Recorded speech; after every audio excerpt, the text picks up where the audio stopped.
All right, welcome to the second to the last week of class. We've got this week, and we're talking about economic impact, and then we have one more week and of kind of normal content. Then we have fall break, which is also Thanksgiving, and then the last day of class is on Tuesday, December 3rd. Tuesday, December 3rd. I had to look at my calendar there for a second. So this week we're talking about economic impact. And we've looked at this before when we talked about gathering capital and public financing methods, using public financing methods to do capital projects like big stadiums. So a lot of cities have to kind of generate public support when they want to bring a team into town because it's not cheap to build that team a new stadium, and they often have to end up asking the public for either some taxes or some bond issue. And so they have to convince the citizens of that city that it's going to be a good investment for the city and that it's going to generate some financial return. And so this week we're going to be looking at examples of that on both sides. And not just with facilities like stadiums, but I've got a couple of examples of articles that talk about big events like road marathons.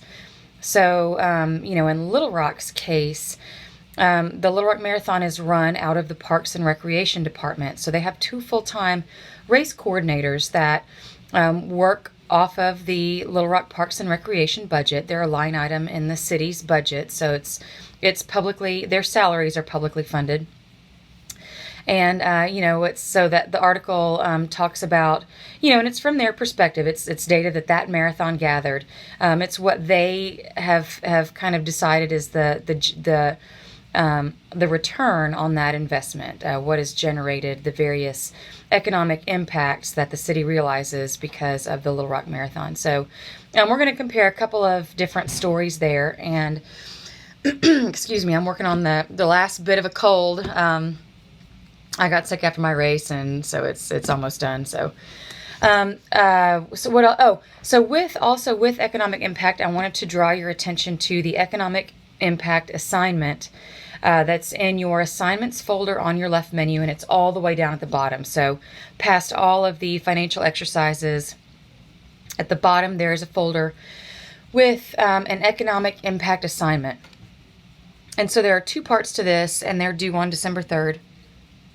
And basically this assignment asks you to look at kind of the two different cases of an economic impact that went better than predicted, or as well as predicted, and one that didn't go as well as predicted.